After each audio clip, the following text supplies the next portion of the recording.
മലപ്പുറം ജില്ല പുനഃക്രമീകരിക്കണമെന്നതുകൊണ്ട് ഉദ്ദേശിച്ചത് ജില്ലാ വിഭജനമല്ലെന്ന് കാന്തപുരം ഉസ്താദ്. കേരളയാത്രയ്ക്കിടെ തിരൂരിൽ Siraj live editor in charge Sayyid Ali ശിഹാബിന് നൽകിയ പ്രത്യേക എക്സ്ക്ലൂസീവ് അഭിമുഖത്തിൽ സംസാരിക്കുകയായിരുന്നു അദ്ദേഹം. കേരളയാത്രയ്ക്ക് രാഷ്ട്രീയ ലക്ഷ്യങ്ങളില്ലെന്നും ബുദ്ധിയുള്ള ഒരാളും അങ്ങനെ പറയില്ലെന്നും കാന്തപുരം ഉസ്താദ് കൂട്ടിച്ചേർത്തു.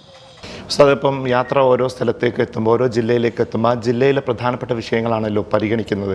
ഇപ്പം മലപ്പുറം ജില്ലയിലേക്ക് യാത്ര എത്തിയപ്പോൾ ഇന്നലെ നമ്മൾ മുന്നോട്ട് വെച്ച ഒരു വിഷയം ജില്ലയുടെ പുനഃക്രമീകരണം എന്നതാണ്. അതുകൊണ്ട് ഉദ്ദേശിക്കുന്നത് ജില്ലയുടെ വിഭജനമാണോ, അല്ലെങ്കിൽ കേരളത്തിലെ എല്ലാ ജില്ലകളിലും ഒരു പുനഃക്രമീകരണം ആവശ്യമാണ് എന്നതാണോ? ഒരു വിഭജനത്തെ സംബന്ധിച്ചൊന്നും ചിന്തിക്കേണ്ടവർ ഞങ്ങളല്ല. ഇൻഷാ അല്ലാഹ് അത് വേണ്ടി വന്നെങ്കിൽ അപ്പോൾ പറയാം. ഇപ്പോൾ അങ്ങനെയൊന്ന് ഞങ്ങൾ ചിന്തയിലേക്ക് വന്നിട്ടേ ഇല്ല. ഈ യാത്രയ്ക്കൊരു രാഷ്ട്രീയ ലക്ഷ്യമുണ്ടെന്നാണ് ചില കേന്ദ്രങ്ങൾ പറയുന്നത്. നിയമസഭാ തെരഞ്ഞെടുപ്പ് മുന്നിൽ കണ്ടിട്ടുള്ളൊരു യാത്രയാണെന്ന് പറയുന്നു. അത് ബുദ്ധിയുള്ളവരാരും പറയുകയില്ലെന്നാണ് എൻ്റെ അഭിപ്രായം. കാരണം രാഷ്ട്രീയം അതങ്ങനെ ഒരു ഭാഗത്ത് അതിൻ്റെ പ്രവർത്തകർ നടത്തുന്നുണ്ട്.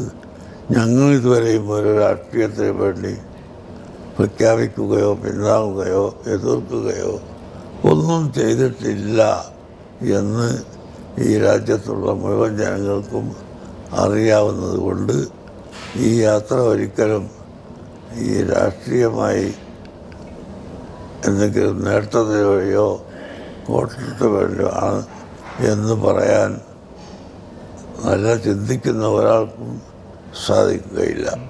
പിന്നീട് തിരൂരിൽ നടന്ന സ്വീകരണ സമ്മേളനത്തിൽ സംസാരിക്കവേ സിറാജ് ലൈവ് അഭിമുഖം പരാമർശിച്ച ഉസ്താദ് കാര്യങ്ങൾ വ്യക്തമായി വിശദീകരിച്ചു.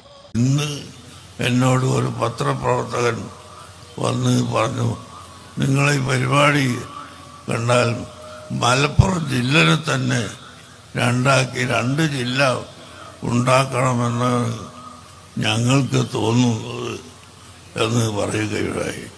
ഞാൻ പറഞ്ഞു, ഈ ജില്ല വേർതിരിക്കലും ഭരണമുണ്ടാക്കലും അതൊക്കെ നിങ്ങളുടെ ജോലിയാണ്, അത് രാഷ്ട്രീയക്കാരുടെ ജോലിയാണ്, ഭരണാധികാരികളുടെ ജോലിയാണ്.